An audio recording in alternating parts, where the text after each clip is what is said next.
안녕하세요. 오늘 여러분께 시아버지와 며느리에 대한 이야기를 들려드리겠습니다.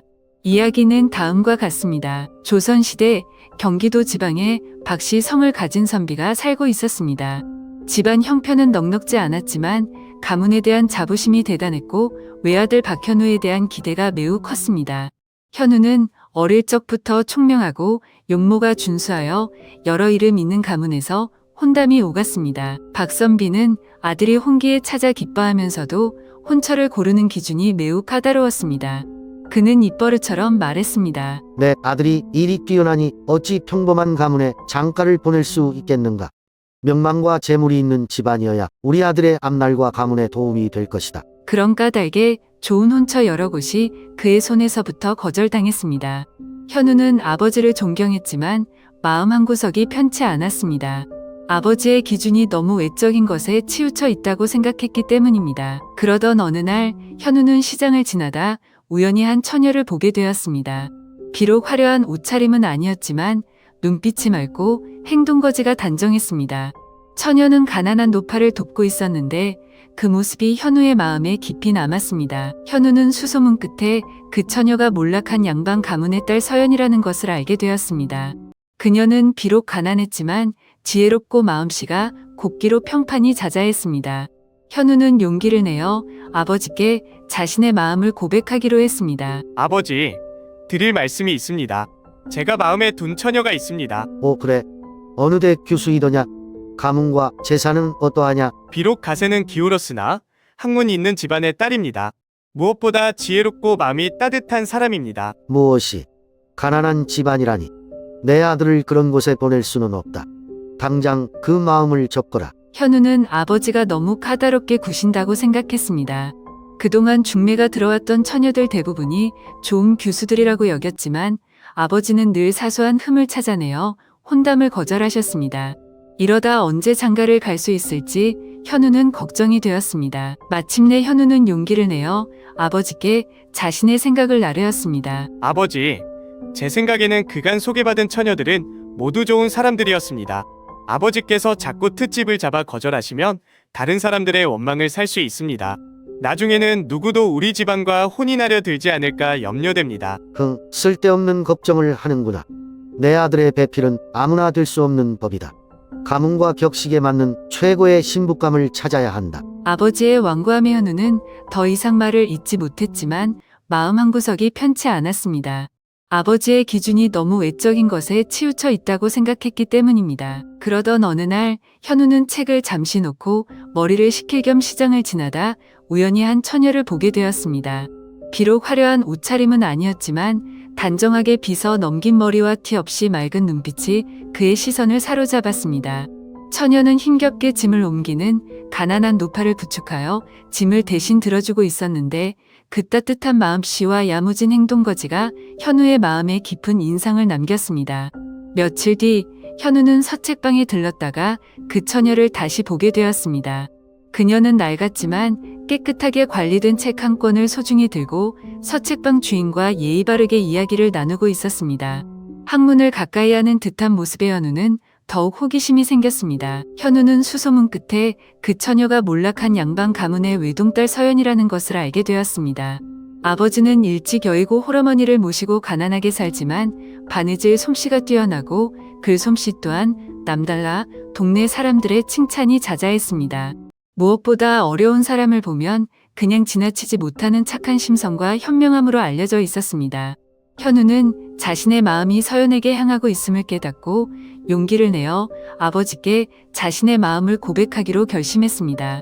그는 이번에야말로 아버지를 설득할 수 있기를 간절히 바랐습니다. 아버지, 드릴 말씀이 있습니다. 제가 깊이 마음에 둔 처녀가 있습니다. 오, 그래. 드디어 내 마음에도 드는 교수가 생긴 모양이로구나. 어느 대 교수이더냐? 명망 있는 가문이겠지. 재산은 두둑하고. 아래옥기 송구하오나 비록 지금은 가세가 기울었으나 본디 학문 있는 양반 가문의 딸입니다. 무엇보다 제가 직접 지켜본 바 마음이 비단결처럼 곱고 지혜로우며 생활력이 강한 사람입니다. 이런 사람이야말로 저희 가문을 일으킬 수 있다고 생각합니다. 무엇이 몰락한 양반 집안이라고 결국은 가난하다는 뜻이 아니냐. 내가 그리도 가문과 재물을 강조했거늘 내 아들을 어찌 그런 초라한 곳에 보낼 수 있단 말이냐. 당장 그 마음을 접거라. 다른 혼처는 얼마든지 있다. 현우는 아버지의 완고한 반대에 부딪혔지만 이번만큼은 쉽게 물러서고 싶지 않았습니다. 하지만 아버지의 노여움이 너무 커서 더 이상 말을 꺼내기 어려웠습니다. 그러던 중 그의 가을 마을에 극심한 흉년이 찾아왔습니다. 타는 듯한 가뭄에 논밭은 거북등처럼 갈라졌고 얼마 되지 않는 곡식마저 말라 비틀어졌습니다. 곡간은 바닥을 드러냈고 굶주린 백성들의 울음소리가 담장을 넘었습니다. 박선비는 평소 교류하던 지체 높은 양반들과 머리를 맞대고 대책을 논의했지만 뾰족한 수가 없다. 나라님께 상소나 올려보자는 식의 탁상공론만 오갈 뿐 실질적인 도움은 되지 못했습니다. 마을의 분위기는 날로 흉흉해졌습니다. 바로 이때 모두가 절망하고 있을 때 서연이 조용히 나섰습니다. 그녀는 먼저 마을 부녀자들을 모아놓고 차분하게 말했습니다. 여러분, 이렇게 앉아서 하늘만 원망하고 있을 수는 없습니다. 우리 힘으로 할 수 있는 일을 찾아봅시다. 그녀는 사람들을 설득하여 기력이 있는 사람들을 모아 함께 산으로 갔습니다. 사람들에게 먹을 수 있는 도토리, 산나물, 나무뿌리를 구별하는 법을 알려주고 캐온 것들을 오랫동안 보관할 수 있도록 말리거나 절이는 방법도 가르쳐 주었습니다. 또한 얼마 남지 않은 곡식을 모든 집이 공평하게 나눠 먹을 수 있도록 각 집의 식구 수와 노약자 유무를 꼼꼼히 파악하여 분배하는 지혜를 발휘했습니다. 그녀의 침착하고 현명한 지도력 아래 마을 사람들은 조금씩 희망을 찾고 질서를 되찾기 시작했습니다. 박선비는 걱정스러운 마음에 마을을 둘러보다가 우연히 서연이 사람들을 이끌고 굶주림을 해결해 나가는 광경을 목격하게 되었습니다. 처음에는 계집아이가 뭘 할 수 있겠나 하며 미심쩍은 눈으로 보았지만 굶주린 아이에게 자신의 얼마 안 되는 양식을 선뜻 나눠주고 지친 사람들을 다독이며 침착하게 일을 처리하는 서연의 모습을 보며 그의 마음은 조금씩 움직이기 시작했습니다. 재물이나 가문만으로는 결코 얻을 수 없는 지혜와 리더십 그리고 따뜻한 마음이 가난한 처녀라고만 생각했던 서연에게 있음을 발견한 것입니다. 그는 자신이 그동안 얼마나 어리석게 겉모습과 배경만 쫓았는지 깊이 깨닫게 되었습니다. 아버지의 마지못한 허락인지 분노 섞인 체념인지 알 수 없었지만 현우는 이번에는 자신의 소신을 따르기로 굳게 마음먹었습니다. 그는 아버지의 반대에도 불구하고 이정민 상인 집안에 정식으로 혼담을 진행했습니다. 우여곡절 끝에 현우는 마침내 이씨 아가씨와 혼례를 올렸습니다. 아버지 박선비는 혼례 내내 탐탁지 않은 표정을 감추지 못했지만 이미 엎질러진 물이라 생각하고 더 이상 아들의 결정을 막지는 않았습니다. 혼인하여 함께 살게 되니 이씨 부인은 과연 현우의 생각대로 매우 훌륭한 여인이었습니다. 그녀는 빼어난 미모만큼이나 마음씨가 곱고 현명했으며 글솜씨가 뛰어나 현우와 시문을 논할 수 있는 지혜로운 반려자였습니다. 뿐만 아니라 살림 솜씨 또한 뛰어나 집안을 알뜰하고 정갈하게 꾸려나갔으며 시아버지인 박선비에게도 예를 다하여 공경하는 모습을 보였습니다. 현우와 이씨 부인은 서로 깊이 아끼고 존중하며 보는 이들이 부러워할 만큼 금슬 좋은 부부로 살았습니다. 머지않아 두 사람 사이에는 옥동자 같은 아들, 딸들이 여럿 태어나 집안은 언제나 아이들의 웃음소리로 가득 찼습니다. 아내의 현명한 내조와 처가의 든든한 지원 덕분에 생활의 안정을 찾은 현우는 걱정 없이 오롯이 학문에만 전념할 수 있었습니다. 밤낮으로 글 공부에 매진한 결과 그는 마침내 과거의 높은 성적으로 급제하여 조정에 나아가 중요한 관직을 맡게 되었습니다. 현우의 출세는 가문의 큰 자랑이 되었습니다. 조선 시대는 신분 질서가 엄격하여 사대부 양반과 중인, 상민 간의 구분이 뚜렷했습니다. 특히 조정에 나아가는 관료들에게는 가문의 배경과 다른 명문가들과의 혼맥이 개인의 능력만큼이나 때로는 그 이상으로 중요하게 여겨지던 시절이었습니다. 현우가 뛰어난 능력으로 과거에 급제하고 관직에 나아가자 박선비는 잠시나마 아들의 혼처에 대한 걱정을 잊는 듯했습니다. 하지만 그 행복과 평안은 그리 오래가지 못했습니다. 현우가 능력을 인정받아 중요한 직책을 맡을 가능성이 보이자 조정 내에서 그의 처가, 즉 부유하기는 하나 상인 가문 출신인 아내의 배경에 대한 문제 제기가 서서히 고개를 들기 시작한 것입니다. 처음에는 몇몇 시기심 많은 대신들이나 현우와 경쟁 관계에 있는 이들이 뒤에서 수군거리는 정도였습니다. 아무리 재주가 비상하면 뭐하나 척가의 근본이 상민인데 어찌 사대부의 반열에 설 수 있겠는가. 필시 처가의 재물로 관직을 사려는 속셈일 것이다 하는 식의 악의적인 험담이 은밀히 퍼져나갔습니다. 하지만 시간이 지나면서 이런 분위기는 점차 표면으로 드러나기 시작했습니다. 현우가 마땅히 참석해야 할 중요한 연회나 회의에 실수를 가장하여 연락이 누락되거나 그가 올린 참신하고 실용적인 의견들이 별다른 이유 없이 묵살당하는 일이 잦아졌습니다. 심지어는 현우가 밤낮으로 애써 이룬 공을 다른 고위 관료가 슬쩍 가로채는 일까지 벌어졌습니다. 양반 가문 출신이 아니라는 그의 힘으로는 어찌할 수 없는 약점을 파고들어 그의 조정내 입지를 교묘하게 좁히려 드는 것이었습니다. 현우는 이러한 보이지 않는 차별과 견제 속에서 깊은 좌절감과 모멸감을 느꼈습니다. 자신의 능력만으로는 넘을 수 없는 거대한 신분의 벽을 실감하며 괴로워했습니다. 행여 아내가 상처받을까 걱정되어 차마 이런 속내를 털어놓지도 못하고 밤마다 홀로 술잔을 기울이며 소가리를 하는 날들이 늘어갔습니다. 그의 얼굴에는 점차 그늘이 드리워졌습니다. 이러한 흉흉한 소문과 아들의 고뇌가 마침내 박선비의 귀에까지 들어가자 그는 그동안 며느리의 현숙함과 아들의 성공에 애써 눌러왔던 분노와 근원적인 불안감을 한꺼번에 터뜨리고 말았습니다. 아들을 급히 집으로 불러들인 그는 방바닥을 치며 통곡하듯 소리쳤습니다. 내 이럴 줄 알았다. 내 기어코 이럴 줄 알았어. 애초에 내가 아비 말을 거역하지 않았더라면 이런 수모는 겪지 않았을 것을. 벼대 있는 가문의 규수를 얻으라고 우리 가문의 미래를 위해 그것이 얼마나 중요한 일인지 내가 얼마나 신신당부했더냐. 그깟 썩어 없어질 재물이 뭐 그리 대단하다고 근본도 모르는 장사치의 딸을 덥석 아내로 맞더니만 보아라. 내 눈으로 직접 보아라. 결국 내 처가가 내 앞길을 가로막는 커다란 걸림돌이 되고 있지 않느냐. 조정의 대신들이 너를 상놈의 사이라며 뒤에서 손가락질하고 비웃는다는데 내 조상님들께 이 무슨 망신이며 수치란 말이냐. 이제 어찌할 것이냐. 이 노릇을 어찌 감당할 것이냔 말이다.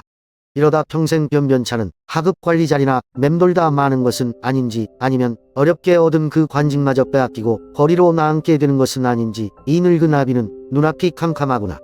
내가 내 말을 듣지 않아 이 모든 사단이 벌어진 것이다. 그처럼 어려운 상황 속에서 아들의 고뇌하는 모습을 더 이상 지켜볼 수 없었던 박선비는 마침내 극단적인 결심을 한 듯 이를 악물고 아들에게 말했습니다. 그 아이를 내보내거라.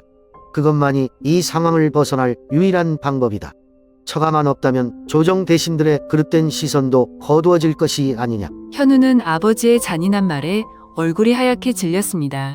그는 떨리는 목소리로 하지만 단호하게 반대했습니다. 아버님, 어찌 그런 말씀을 하십니까?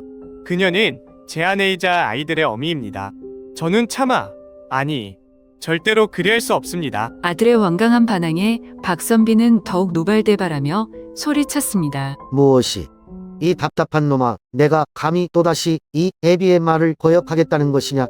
이것은 너 개인만이 아니라 우리 가문 전체를 위한 일이다. 아버지와 아들 사이에 격한 언쟁이 오가는 동안 문 밖에서 떨리는 몸을 감추지 못하고 이 모든 대화를 숨죽여 듣고 있던 사람이 있었습니다.